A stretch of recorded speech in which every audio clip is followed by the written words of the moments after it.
무패 45회차 현미경 분석 1부 첫 번째 경기는 디나모 자그레브와 첼시의 경기입니다. 저는 무패 투폴로 가보도록 하겠습니다.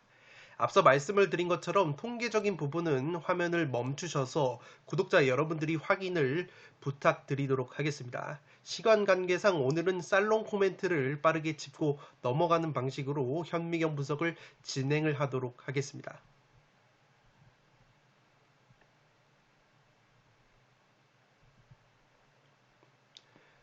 살롱 코멘트로 바로 정리를 해드리면 첼시의 선발 라인업과 선수 기용에 따라서 결과가 바뀔 수도 있는 경기라고 생각이 됩니다. 먼저 이 디나모 원정 명단에 현재 첼시 수비수 티아고 실바 선수가 제외가 됐는데 휴식 차원의 결장이라는 보도가 있습니다. 이 티아고 실바 선수가 차지하는 비중이 수비는 물론이고 공격 상황에서 이 실바 선수가 롱패스로 전개를 시켜주는 것이 상당히 큰 역할을 하고 있는데 실바가 디나모 자그레브전에 결장을 하는 것은 상당한 변수가 될 것으로 생각이 됩니다. 물론 최근에 레스터시티에서 영입을 한 수비수 포파나가 데뷔전을 성공적으로 치렀고 나폴리 출신의 쿨리발리 역시 기량이 좋은 수비수이지만 이 두 수비수를 아우를 수 있는 수비 컨트롤 타워 역할이 바로 실바 선수인데 실바 선수가 빠진 상황에서 첼시가 3백 수비를 구축을 할 경우에는 이 쿨리발리나 포파나가 3백의 중앙 수비수인 스위퍼 역할을 하게 될 것인데 이렇게 된다면 굉장히 3백 수비 조직력이 흔들릴 가능성도 있어 보입니다. 이 디나모 자그레브라는 팀이 최근 자국 리그에서 무패 행진을 달리고 있고 오르시치나 슈피키치 같은 핵심 측면 공격자들의 컨디션이 상당히 좋은 상황이기 때문에 이변이 어느 정도 느껴지는 매치라고 생각이 됩니다. 다만 그래도 첼시가 영입생 공격수 오바메양과 미드필더 자카리아를 이번 디나모 원정 명단에 포함을 시켰기 때문에 이 두 선수의 데뷔전 가능성도 있습니다. 만약에 이 두 선수가 출전을 하게 된다면 최근 첼시의 약점이었던 최전방 골 결정력과 중원에서의 탈압박, 볼 전개가 조금은 살아날 가능성이 있어 보입니다. 첼시가 직전 웨스트햄전 승리로 분위기를 반전을 했고 오랜만에 하베르츠나 벤치렐 같은 핵심 자원들이 오랜만에 웨스트햄전에서 골맛을 봤다는 점, 그리고 기본적인 양팀의 체급 차이를 고려하면 그래도 첼시의 승리가 유력해 보이지만 첼시의 티아고 실바의 결장에 따른 첼시의 수비 리스크와 첼시의 영입 자원들 출전 여부가 미지수한 점, 그리고 여기에 디나모의 최근 자국 리그에서의 좋은 흐름과 특유의 홈발을 고려하면 안정적으로 무승부 정도의 이변은 가져가 봄직한 매치라고 생각이 됩니다. 1번 경기는 무패 투폴로 가보도록 하겠습니다. 두 번째 경기는 도르트문트와 코펜하겐의 경기인데 도르트문트의 단통 승리로 가보도록 하겠습니다. 통계적인 부분은 화면을 멈추셔서 확인을 해 주시기 바랍니다.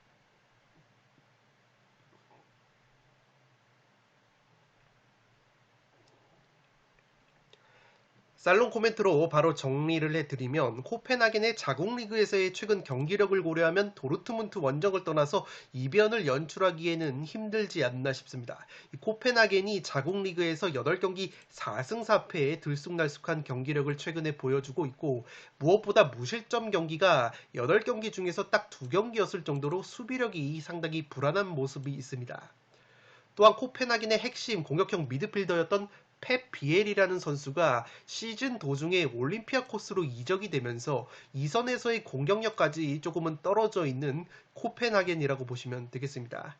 이 코펜하겐이 물론 장신 공격수 코르넬리우스 선수를 영입을 했지만 도르트문트의 중앙 수비수인 슐로트베크 선수와 훈멜스 선수가 기본적으로 제공권과 신장이 굉장히 좋은 선수이기 때문에 이 코르넬리우스 특유의 제공권을 활용할 수 있는 이 고공 공격이 나올 수 있을지 의문이라고 보시면 되겠습니다.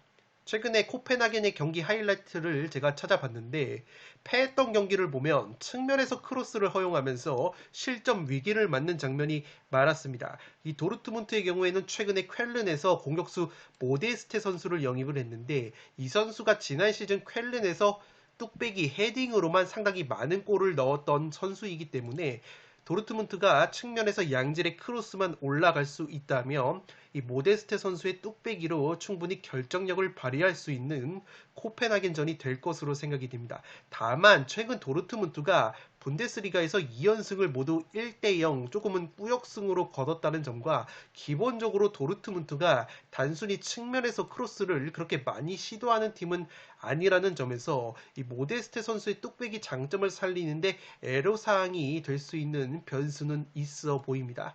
그래도 저는 이번 경기는 도르트문트의 단통 승리로 가보도록 하겠습니다.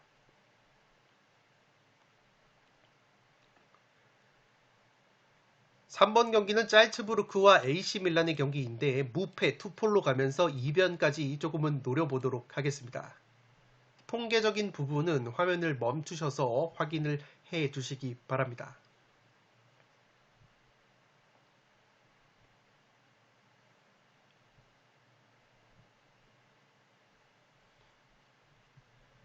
살롱 코멘트로 바로 정리를 해드리면 전통적으로 짤츠부르크가 챔피언스리그 조별리그 단계에서는 특히 홈 경기에서 강팀들을 상대로 고춧가루를 계속해서 뿌려왔습니다. 그만큼 전력적으로도 다부진 모습이 있는 짤츠부르크이고 올 시즌 역시 주축 공격 자원인 오카포, 페르난두, 세슈코 선수 등이 나쁘지 않은 컨디션을 보여주면서 자국 리그에서 5연승의 상승세를 가동하고 있습니다. AC 밀란의 경우에는 주말에 인테르와의 더비 경기에서 3대2 역전승을 거두면서 상승세 분위기를 탔는데 올 시즌 세리에 A의 경기에서 아직 원정에서 승리를 거두지 못한 AC 밀란이라고 보시면 되겠습니다. 올 시즌 아탈란타를 상대로 1대1, 사스올로 원정에서도 0대0 무승부를 거뒀을 정도로 원정에서는 확실히 경기력이 떨어지는 모습이 있는 AC 밀란이고 이 밀란의 경우에는 지금 하파엘 레앙이라는 공격 자원이 컨디션이 상당히 좋은데 이 선수가 직전 인테르전에서도 맹활약을 했습니다. 그런데 이 레앙 선수가 경기가 잘 되는 날에는 드리블 돌파가 상당히 시원시원하게 되지만 경기가 안 풀리기 시작하면은 무리한 드리블이 많이 나오면서 템포를 잡아먹는 부분이 있기 때문에 이 레앙 선수의 컨디션에 따라서 밀란이 또다시 원정에서 공격력에 부침을 겪을 수도 있지 않나 싶습니다. 짤츠부르크의 경우에는 주말에 손쉬운 승리로 인해서 비교적 체력 소모가 덜했지만 AC 밀란은 인테르와 더비 경기를 굉장히 치열하게 치르고 원정을 떠나는 상황이기 때문에 체력적인 소모는 AC 밀란이 클 것으로 생각이 됩니다. 밀란의 올 시즌 원정에서의 기복 등을 고려하면 이변 가능성이 어느 정도 충분하지 않나 싶습니다. 3번 경기는 무패 투폴로 가보도록 하겠습니다. 네 번째 경기는 셀틱과 레알 마드리드의 경기인데 무패 투폴로 가면서 이변까지 받쳐보도록 하겠습니다. 통계적인 부분은 화면을 멈추셔서 확인을 해 주시기 바랍니다.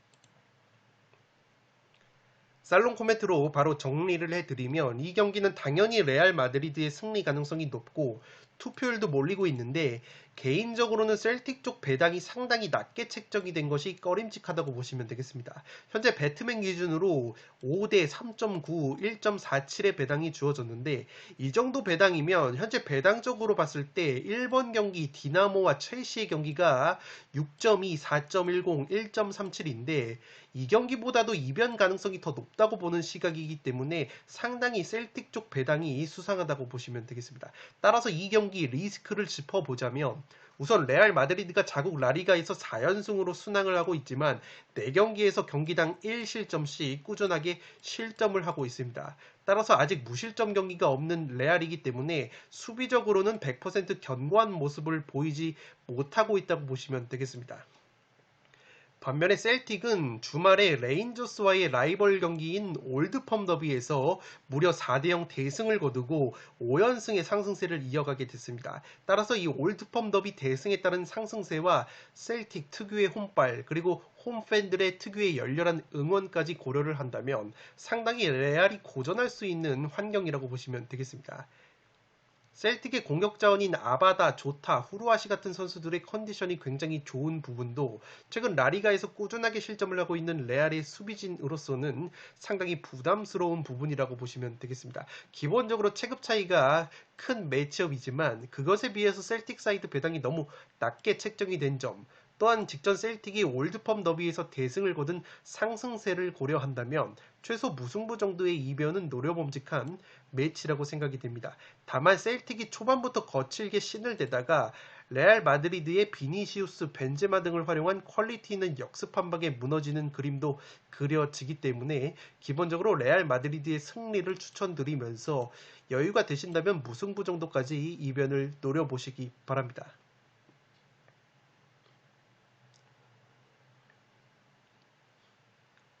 5번 경기는 라이프치히와 샤흐타르 도네츠크의 경기인데 라이프치히의 단통 승리로 가보도록 하겠습니다. 독식을 노려보고 싶으신 분들은 무승부 정도의 이변을 추천드리도록 하겠습니다. 화면을 멈추셔서 통계적인 부분을 확인을 해 주시기 바랍니다.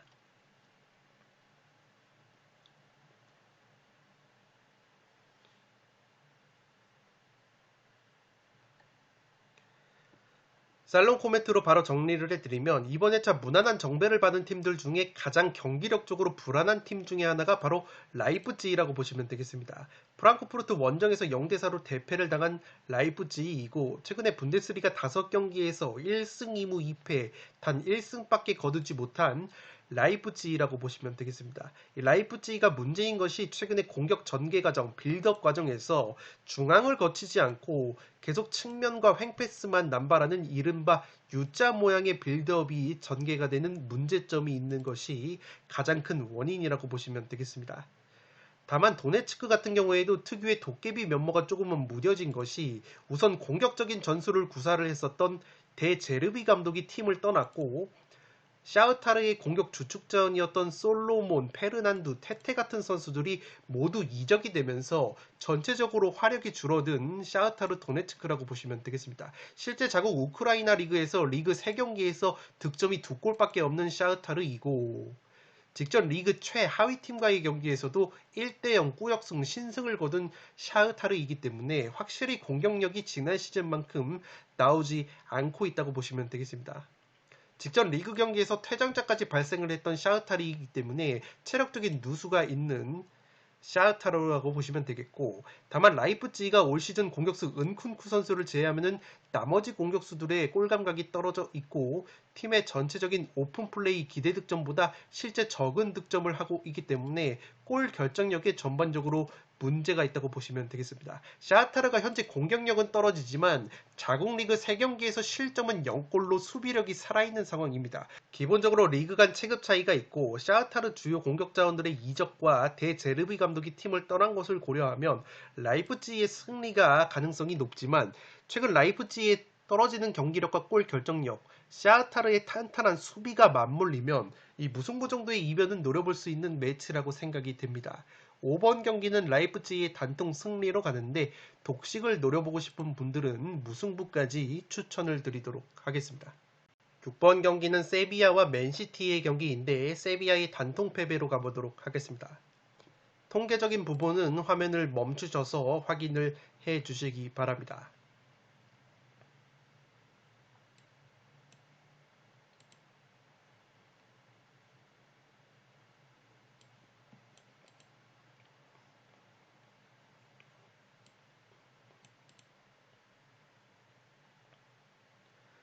살롱 코멘트로 정리를 해드리면 최근 세비야의 경기력을 고려하면 맨시티를 상대로 상당히 고전할 것으로 생각이 됩니다. 우선 세비야가 문제인 것이 지난 시즌 특유의 짠물 수비가 실종이 됐다고 보시면 되겠습니다. 아무래도 중앙 수비수 쿤데와 디에고 카를로스가 이적이 되면서 수비가 상당히 헐거워진 세비야이고 리그 4경기에서 8실점을 하고 있다고 보시면 되겠습니다. 이 공격 역시 빈곤한데 4경기에서 3골 빈공을 보여주고 있는 세비야이고 지난 시즌도 세비야가 최전방 골 결정력이 약점 중에 하나였는데 올 시즌 역시 라파미르, 엔네시리 같은 최전방 공격자들의 골 감각이 상당히 떨어져 있다고 보시면 되겠습니다. 반면에 맨시티는 영입생 공격수 홀란드가 벌써 리그 6경기 10골을 넣어주고 있고 핵심 공격자원들의 컨디션도 나쁘지 않다고 보시면 되겠습니다. 따라서 누가 봐도 이 경기는 맨시티의 승리가 무난한 경기로 보여지지만 그래도 이변을 노릴 만한 근거를 찾아보자면 일단 맨시티가 올 시즌 리그 원정 경기에서 2번의 무승부가 있었습니다. 주말에 펼쳐진 빌라 원정에서도 1대1 무승부에 그친 맨시티이기 때문에 기본적으로 올 시즌 원정에서 기복이 있는 경기력을 보여주고 있다고 보시면 되겠습니다. 또한 맨시티가 올 시즌 프리미어리그에서 비겼던 뉴캐슬, 아스톤빌라 원정을 보면 상대의 압박에 은근히 실수가 나오는 장면이 있었습니다. 보통 상대를 일방적으로 가둬놓고 압박을 하는 구도가 익숙한 맨시티인데 상대가 그냥 수비적으로 내려앉는 것이 아니라 어느 정도 압박으로 맞불을 났을 때 오히려 맨시티도 실책을 범하는 장면이 나오고 있습니다. 지금 보시는 것처럼 PPDA 전방 압박 수치가 세비야가 라리가에서 최상위권에 위치하고 있는 팀이기 때문에 기본적으로 세비야 역시 압박 강도가 라리가에서는 상위권이라고 보시면 되겠습니다. 직전 바르셀로나전에서도 0대3으로 완패를 당했지만 세비야가 전반전만큼은 경기 내용적으로 좋았던 시간이 있었기 때문에 만약에 세비야 특유의 전방 압박과 홈발이 나와준다면 맨시티가 최근에 원정에서 두 차례 무승부를 거뒀다는 점까지 고려를 했을 때 무승부 정도의 이변은 조금의 가능성이 있지 않나 싶습니다. 그럼에도 불구하고 최근에 경기력 차이가 워낙에 심한 양 팀이기 때문에 저는 6번 경기는 세비야의 단통 패배로 가보도록 하겠습니다.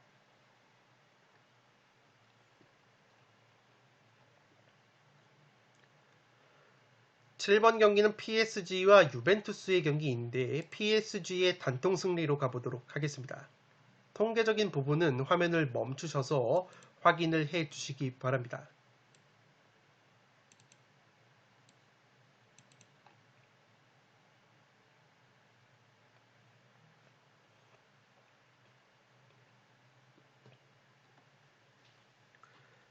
살롱 코멘트로 정리를 해드리면 올 시즌 네이마르 메시의 컨디션이 시즌 초반부터 상당히 좋은 PSG라고 보시면 되겠습니다. 음바페까지 제 몫을 해주고 있는 PSG이기 때문에 공격력에는 전혀 문제가 없다고 보시면 되겠습니다. 다만 이번 시즌 새롭게 부임한 이 PSG의 갈티에 감독이 과거 니스 시절부터 4-4-2 포백을 전문으로 쓰던 감독인데 현재 PSG에서는 3백 전술을 사용을 하고 있습니다. 앞서 말씀을 드린 것처럼 공격에는 전혀 문제가 없는 PSG이지만 현재 PSG의 수비진 선수층으로는 3백 전술에 리스크가 있다는 평가가 일부 있습니다. 다만 그래도 현재 알레그리 감독의 유벤투스를 보면 PSG가 조금은 리스크가 있는 3백 수비를 쓴다고 할지라도 유벤투스의 공격력으로 뚫어낼 수 있을지 의문이라고 보시면 되겠습니다. 특히 이른바 유벤투스가 문제인 것이 중원 삭제 축구라 불릴 정도로 중원을 거치지 않는 단순한 롱볼 축구를 선보이고 있는 유벤투스이기 때문에 공격 상황에서 블라우비치 선수의 한 방에 기대는 형국이라고 보시면 되겠습니다. 이 프랑크푸르트에서 야심차게 영입을 한 코스티치 같은 경우에도 직전 피오렌티나전에서 이적 후에 첫 어시스트를 기록을 하긴 했지만 이 프랑크푸르트 시절에 보여줬었던 윙백으로서의 활약보다 확실히 유벤투스에서는 윙백이 아니라 측면 자원으로 나서는 빈도가 많은데 이 측면 자원 윙어로 나섰을 때 확실히 기량을 발휘하지 못하는 부분이 있는 코스티치라고 보시면 되겠습니다. 자국 세리에 A에서는 리그 5경기 2실점 나름대로 짠물 수비로 버티고 있는 유벤투스이지만 현재 네이마르, 메시, 음바페의 살벌한 골 감각과 컨디션을 원정에서 막아서기에는 역부족이지 않나 싶습니다. 7번 경기는 PSG의 단통 승리로 가보도록 하겠습니다.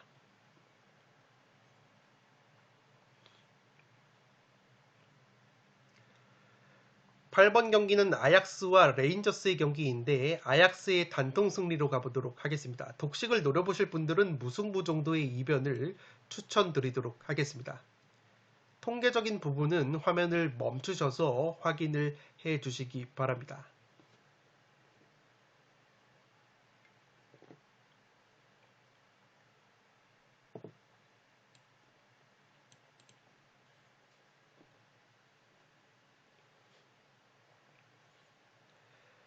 살롱 코멘트로 정리를 해드리면 직전 셀틱과의 라이벌 올드펌 더비에서 무기력하게 0대4 대패를 당한 레인저스라고 보시면 되겠습니다. 셀틱을 상대로 세트피스 상황에서의 수비 집중력, 수비 뒷공간 노출, 그리고 측면 크로스와 후방 빌드업 상황에서 패스 미스 같은 완전히 셀틱에게 압도를 당한 경기였다고 보시면 되겠습니다. 아약스는 셀틱 이상의 공격력과 압박 능력을 보여줄 수 있는 팀이기 때문에 이 레인저스가 셀틱전에서 노출했던 수비적인 약점을 또다시 드러낸다면 아약스 원정에서 승리를 가져가기에는 상당히 어렵지 않을까 싶습니다.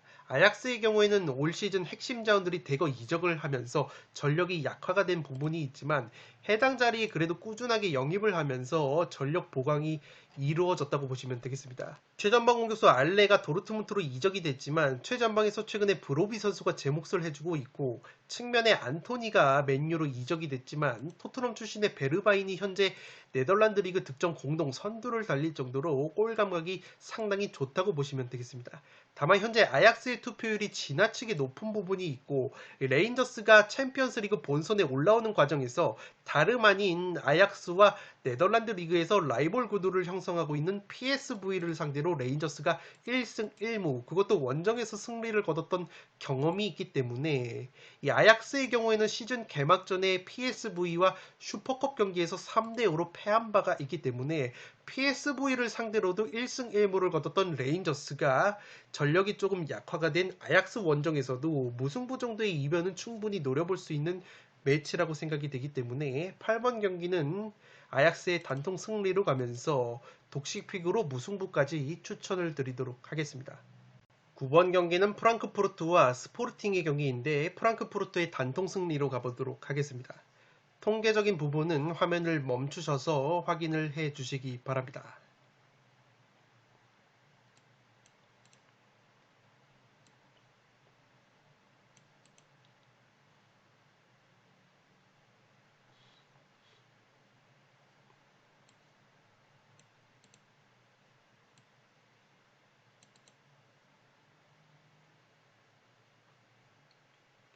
살롱 코멘트로 정리를 해드리면 스포르팅 같은 경우에는 자국 포르투갈 리그에서 전형적으로 롱패스보다 숏패스와 점유율을 높게 가져가는 팀이라고 보시면 되겠습니다. 실제 경기당 롱볼 비율이 포르투갈 리그에서 가장 떨어지는 스포르팅이고 굉장히 아기자기한 축구를 하는데 이 무엇보다 공격 상황에서 상대 수비 뒷공간을 노리는 스루패스를 자주 시도한다고 보시면 되겠습니다. 아래 보시는 통계가 경기당 스루패스 지표인데 스포르팅이 경기당 3번의 스루패스를 뿌리면서 포르투갈 리그에서 가장 많은 스루패스를 시도한다고 보시면 되겠습니다. 이 프랑크푸르트가 전방 압박 효율성이 분데스리가에서 좋은 팀인데 그 반대급부로 수비 뒷공간 스루패스 한 방에 무너지는 경향이 있습니다. 지금 보시는 통계 사이트에서 제시를 한 프랑크푸르트의 강점과 약점을 살펴보면 수비적인 약점이 스루패스 공격에 약점이 있다고 진단을 하고 있습니다. 다만 스포르팅 같은 경우에는 핵심 미드필더 누네스가 올버햄튼으로 이적이 되면서 중원에서의 스루패스 한방 위력이 조금은 떨어졌다고 보시면 되겠습니다. 또한 중원에서 수비력을 보여줬던 팔리냐라는 미드필더 역시 풀럼으로 이적이 되면서 전체적인 중원 퀄리티가 떨어졌다고 보시면 되겠습니다. 여기에 지난 시즌 좋은 활약을 보여줬었던 이선 공격자원 파울리뉴 선수가 최근에 부상으로 빠져있는 것 역시 스포르팅 특유의 중원 플레이에 제동이 걸릴 만한 요소라고 보여집니다. 스포르팅이 포르투갈 리그에서 제공권이 최하위인데 프랑크푸르트 역시 분데스리가에서 제공권이 가장 안 좋은 팀이기 때문에 이 부분에서는 스포르팅으로서는 호재라고 보시면 되겠습니다. 다만 제가 프랑크푸르트 승리로 가는 이유는 시즌 초반에 프랑크푸르트가 3백 전술을 고집을 했는데 아무래도 윙백 코스티치가 유벤투스로 이적이 되면서 이 기존의 3백만큼의 공격력과 수비력이 나오지 않았기 때문에 최근에는 글라스너 감독이 포백으로 변화를 가져갔다고 보시면 되겠습니다. 이 프랑크푸르트가 포백을 사용하면서 3경기 2승 1무 무패를 달릴 정도로 포백으로의 성공적인 변화가 있었기 때문에 그러한 부분은 상승세로 이어질 만한 매치라고 보시면 되겠습니다.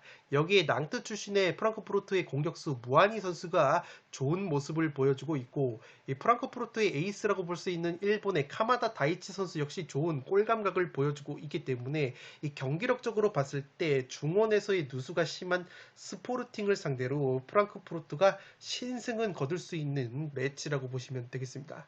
9번 경기는 과감하게 프랑크푸르트의 단통 승리로 가보도록 하겠습니다. 10번 경기는 나폴리와 리버풀의 경기인데 과감하게 단통 무승부로 가보도록 하겠습니다. 통계적인 부분은 화면을 멈추셔서 확인을 해 주시기 바랍니다.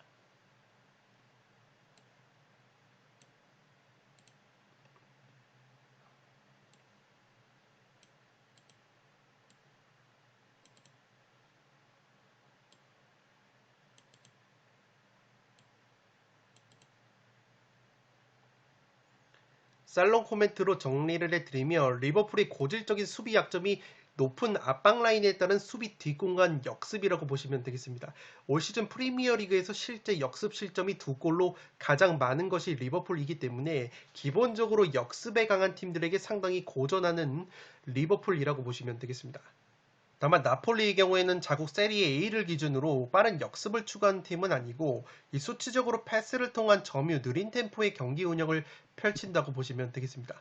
이 위의 도표에서 위로 올라갈수록 다이렉트 공격 스피드가 빠른 팀이고 오른쪽으로 갈수록 패스 숫자가 많은 팀이라고 보시면 되겠는데 이 나폴리 같은 경우에는 전형적으로 패스 숫자가 많으면서 공격 속도는 느린 이 점유율을 추구하는 팀이라고 보시면 되겠습니다. 실제 통계를 보더라도 나폴리가 세리에 A에서 다이렉트 공격 스피드가 느리면서 순수 역습에 의한 득점이 빵골이라고 보시면 되겠습니다. 지금 보시는 것이 역습 득점을 나타낸 통계인데 나폴리가 순수 카운터 어택으로 만들어낸 득점이 올 시즌 0골이기 때문에 리버풀의 약점이라고 볼 수 있는 수비 뒷공간을 빠른 역습으로 공략할 수 있을지 조금은 의문이라고 보시면 되겠습니다. 또한 나폴리의 최근 경기 중에서 가장 고전했던 경기가 이 피오렌티나전이었는데 이 피오렌티나의 압박에 나폴리가 상당히 고전을 했던 부분이 있습니다. 이 피오렌티나가 세리에 A에서 최고 수준의 전방 압박을 가져가는 팀이기 때문에 이 리버풀 역시 프리미어리그 최고의 압박팀이라는 점에서 나폴리가 리버풀의 왕성한 전방 압박에 고전할 수 있는 흐름이 나오지 않을까 싶습니다. 다만 제가 리버풀의 승리까지 보지 않는 이유는 현재 리버풀이 핸더슨, 티아고 같은 핵심 중원 자원들의 부재로 인해서 중원에서 상대에게 밀리는 모습이 자주 연출이 되고 있고 살라나 루이스 디아즈 같은 공격수들의 골 감각이 그리 좋지 못한 점 역시 나폴리 원정에서 상당히 고전할 수 있는 근거라고 생각이 됩니다. 리버풀이 프리미어리그에서 세트피스 득점이 가장 많은 팀이지만 나폴리 역시 김민재 선수를 위시한 제공권과 세트피스 공수가 세리A 최상위권 팀이기 때문에 리버풀 역시 나폴리의 수비를 뚫기에는 상당히 어려울 수 있는 매치라고 생각이 되기 때문에 상당히 5대5 팽팽한 매치라고 생각이 됩니다. 최근 나폴리 원정에서 리버풀이 승리가 없었다는 점도 리버풀이 쉽사리 승리를 거두기에는 어려워 보이는 매치라고 생각이 됩니다. 10번 경기는 과감하게 단통 무승부로 가보도록 하겠습니다. 11번 경기는 아틀레티코 마드리드와 포르투의 경기인데 승무 투폴로 가면서 2변까지 노려보도록 하겠습니다. 화면을 멈추셔서 통계 부분을 확인을 해 주시기 바랍니다.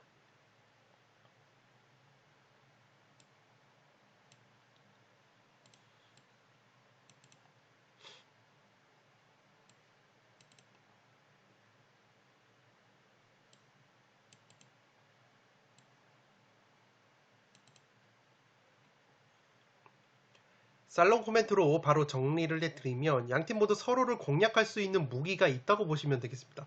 먼저 포르투의 강점과 약점을 살펴보면 포르투가 세트피스 공격력이 자국 리그에서 굉장히 강한 팀이고 반면에 수비적인 약점은 스루패스 공격이 상당히 약점을 드러내고 있습니다. 아무래도 포르투가 자국 리그에서는 1강 팀이다 보니까 이 압박 라인이 상당히 높은 부분이 있는데 그렇다 보니까 반대급부로 수비 뒷공간을 노출하는 약점이 있기 때문에 스루패스 한 방이 예리한 팀을 상대로는 허무하게 수비 뒷공간이 허물어지는 약점이 있습니다. 올 시즌 포르투가 자국 리그 경기에서 유일하게 패배를 했던 경기를 제가 지켜봤는데 당시에도 선제 실점을 했을 때 수비 뒷공간이 이렇게 벌어지면서 스루패스 한 방에 실점을 허용을 했다고 보시면 되겠습니다.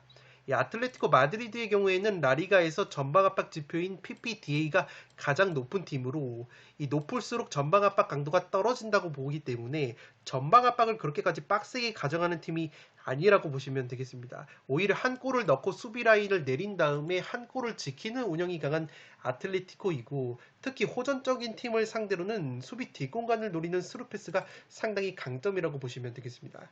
지금 보시는 네모 박스가 아틀레티코 마드리드의 강점을 표시한 부분인데 이 스루패스 공격이 매우 강하다고 나오고 있습니다. 중원과 이선의 주앙 펠릭스, 데파울 같은 선수들이 원체 스루패스, 킬러패스 한 방이 있는 선수들이기 때문에 만약에 포르투가 아틀레티코를 상대로 자국 리그에서 하는 것처럼 압박 라인을 무리해서 올리게 된다면 아틀레티코가 자랑하는 스루패스 공격 한 방에 수비 뒷공간이 허물어질 수 있는 매치라고 생각이 됩니다. 최근에 아틀레티코의 최전방 공격전인 그리즈만과 모라타의 골 결정력이 나쁘지 않기 때문에 경기 내용적으로 포르투가 주도를 하는 가운데 의외의 한 방으로 아틀레티코에게 실점을 하는 그림이 그려지지 않나 싶습니다.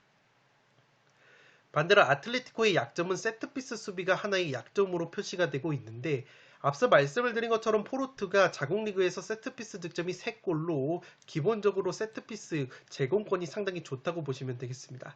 이 아틀레티코가 라리가에서 제공권이 5위이면서 높이에는 문제가 없지만 이 세트피스 상황에서 기대 실점값이 1.39골로 라리가에서 3위를 달리고 있습니다. 물론 실제로 세트피스로 실점을 한 경기는 아직까지 없지만 기대 실점이 1.39골 3이라는 것은 세트피스 상황에서 수비력 자체가 조금은 불안한 면이 있다는 것이기 때문에 포르투가 특유의 세트피스 퀄리티를 보여준다면 원정 경기에서 충분히 무승부 정도는 해볼 만한 매치가 되지 않을까 싶습니다.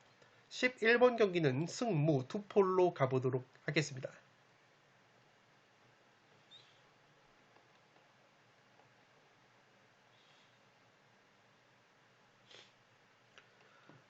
12번 경기는 클리부리와 레버쿠젠의 경기인데 승패로 갈라보도록 하겠습니다.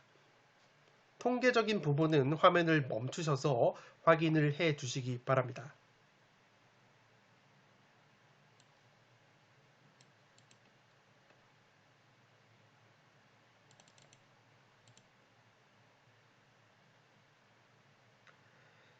살롱 코멘트로 정리를 해드리면 클럽 부리의 수비적인 약점 중에서 이 측면 수비가 상당히 약하다는 약점이 있습니다.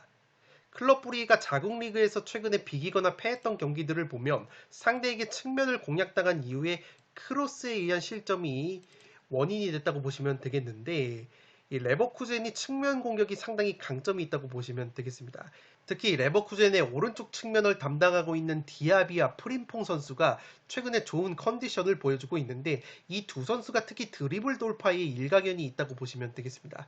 아래 보시는 통계는 캐리라는 통계인데 이 캐리라는 것이 공을 운반하면서 드리블을 통해서 일정 거리를 돌파하는 것을 의미하는데 이 분데스리가에서 이 캐리 능력이 가장 좋은 것이 레버쿠젠의 디아비라고 보시면 되겠습니다. 캐리에 의한 득점 기회 창출이 무려 15번으로 1위를 달리고 있는 레버쿠젠의 디아비이고 오른쪽 윙백으로 활약을 하고 있는 프림퐁 역시 상당히 좋은 캐리 능력을 보여주고 있기 때문에 만약에 클럽 브리에가 약점인 측면 수비가 또다시 문제점이 발생이 된다면 레버쿠젠의 퀄리티 있는 오른쪽 측면 공격에 상당히 애를 먹을 수도 있지 않을까 싶습니다.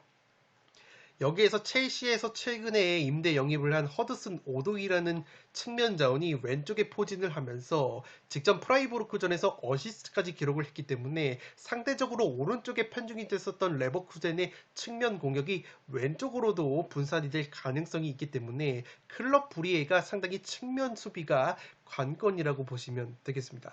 다만 레버쿠젠은 측면에 비해서 상대적으로 중원 라인에서 퀄리티와 경기력이 상당히 떨어지는 부분이 있는데 오히려 클리브리 같은 경우에는 한스 바나켄을 필두로 한 닐센 같은 미드필더들의 퀄리티가 상당히 좋은 상황이기 때문에 중원에서는 오히려 클리브리가 우위를 가져갈 가능성이 있어 보입니다.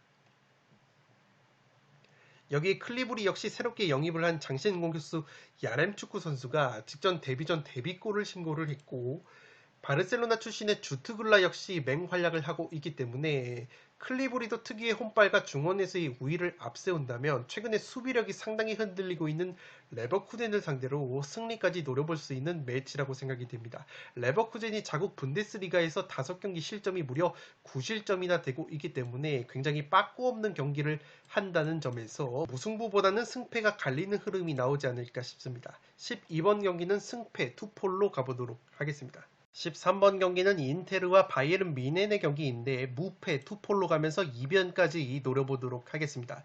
통계적인 부분은 화면을 멈추셔서 확인을 해 주시기 바랍니다.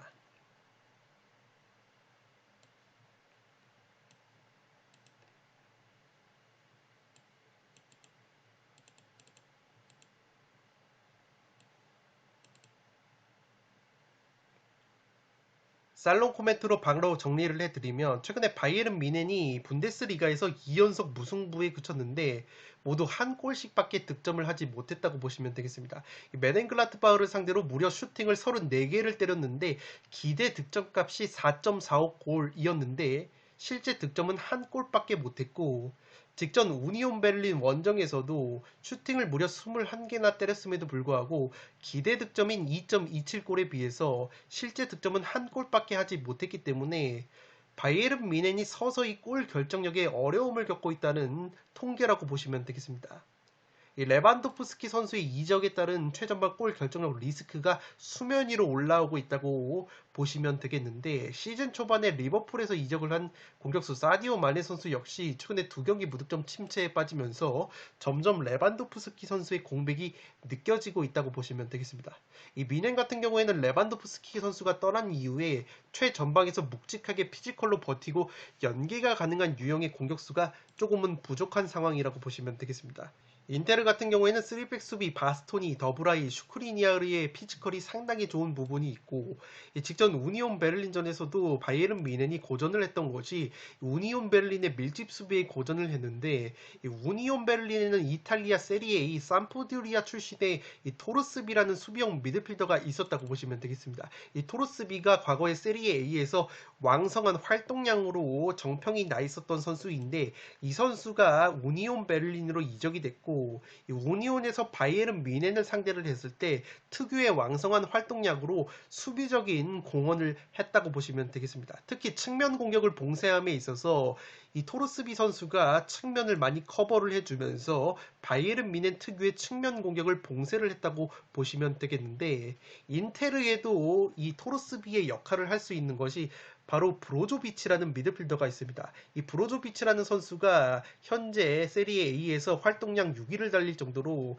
기본적으로 활동량이 많은 미드필더이기 때문에 이 브로조비치가 바이에른 뮌헨의 측면 공격을 막아냄에 있어서 왕성한 활동량을 보여주는 것이 상당히 중요할 것으로 생각이 됩니다. 따라서 인테르가 우니온이 그랬던 것처럼 탄탄한 피지컬, 3백 수비를 기반으로 중원의 브로조비치, 차라놀루, 바렐라 같은 선수들이 왕성한 활동량을 가져가면서 뮌헨의 측면 공격을 봉쇄를 하고 전방의 라우타로나 측면의 둠프리스 같은 빠른 자원을 활용한 역습으로 대응을 한다면 바이에른 뮌헨이 최근에 골 결정력까지 문제점이 있다는 부분에서 충분히 무승부 정도의 이변을 노려볼 수 있는 매치라고 생각이 됩니다. 13번 경기는 무패 투폴로 가보도록 하겠습니다.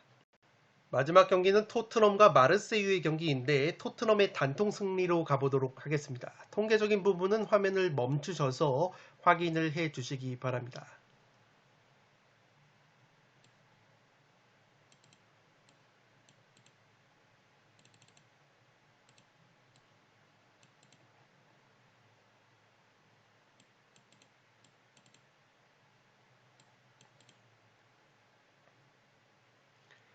살롱 코멘트로 정리를 해드리면 이 마르세유라는 팀의 전체적인 선수단의 퀄리티가 상당히 괜찮다고 보시면 되겠습니다. 이 대부분의 유럽 빅리그 경험이 있는 선수들로 포진이 되어 있는 마르세유의 스쿼드인데 이름을 들으면 상당히 익숙한 선수들이 많다고 보시면 되겠습니다. 지금 보시는 통계는 프랑스 리그앙의 전방 압박 지표를 나타낸 통계인데 마르세유가 상당히 리그앙에서 높은 강도의 전방 압박을 가져간다고 보시면 되겠습니다. 올 시즌 리그왕에서 5승 1무 무패를 달리고 있는 마르세유이기 때문에 이 토트넘을 상대로도 자국 리그에서처럼 왕성한 전방 압박을 가져가게 된다면 최근에 토트넘이 프리미어리그에서 자신들보다 체급이 낮은 팀들을 상대로도 압박을 당했을 때 상당히 경기력이 떨어졌던 부분이 있기 때문에 마르세유도 충분히 토트넘 원정에서 압박 라인을 높일 수 있는 경기가 되지 않을까 싶습니다. 다만 제가 그래도 토트넘 사이드로 가는 이유는 우선 마르세유에서 올 시즌 공격수들 중에서 가장 많은 골을 넣고 있는 이 알렉시스 산체스라는 베테랑 공격수가 지난 시즌 징계 여파로 이번 토트넘전에 나설 수가 없습니다. 위에 보시는 통계처럼 마르세유에서 지금 가장 위협적인 기대 득점과 실제 득점을 해주고 있는 것이 알렉시스 산체스라는 공격수인데 이 선수가 징계로 나서지 못한다면 마르세유가 최전방에서 골 결정력에 어려움을 겪을 만한 매치라고 생각이 됩니다. 또한 이 선에서 창의적인 플레이가 가능한 이 베테랑 플레이메이커 디미트리 빠예 역시 직전 리그 경기에서 부상을 당했다는 소식이 있기 때문에 만약에 산체스가 나오지 못하는 상황에서 빠에까지 나오지 못하게 된다면 마르세유가 이 베테랑 공격자원 2명의 결장이 굉장히 크게 작용할 수 있는 매치라고 생각이 됩니다. 또한 마르세유가 압박 전술을 들고 나온다고 할지라도 토트넘이 직전 풀럼전에서 개선이 된 것이 이 로메로 선수가 부상해서 돌아오면서 후방에서 수비수에 의한 빌드업이 가능해졌다고 보시면 되겠습니다. 여기에 랑글레라는 바르셀로나 출신의 수비수가 선발로 기용이 되면서 이 랑글레 선수가 상당히 좋은 패스 능력을 보여줬기 때문에 토트넘이 지금까지 보여왔었던 상대의 압박에 고전을 했던 흐름이 조금은 약화가 될 가능성이 있어 보입니다. 따라서 마르세유가 베테랑 공격자들의 결장으로 인해서 토트넘이 골 결정력에서 우위를 가져가면서 특유의 선수비 후 역습으로 마르세유의 압박 수비 뒷공간을 효율적으로 공략을 하게 된다면 토트넘 특유의 실리적 운영이 빛을 발할 가능성이 높아 보입니다. 14번 경기는 토트넘의 단통 승리로 가보도록 하겠습니다. 네, 이것으로 승무패 45회차 챔피언스리그 14경기 현미경 분석을 모두 마치도록 하겠습니다. 주중에 들어왔기 때문에 자료 취합 시간이 굉장히 촉박했고 건너뛰려고 했지만 많은 분들께서 풋볼살롱의 분석을 기다려주고 계시기 때문에 이 늦은 시각에 업로드를 드리는 점은 양해를 부탁드리도록 하겠습니다. 끝으로 영상이 도움이 되신 분들은 좋아요와 구독 버튼을 눌러주시면 풋볼살롱 채널에 크나큰 힘이 됩니다. 구독 버튼 옆에 종 모양의 알림 설정을 해주시면 그 누구보다 빠르게 양질의 축구 승무패 프로토 관련 분석 콘텐츠를 만나보실 수 있습니다. 지금까지 풋볼 살롱이었습니다. 감사합니다.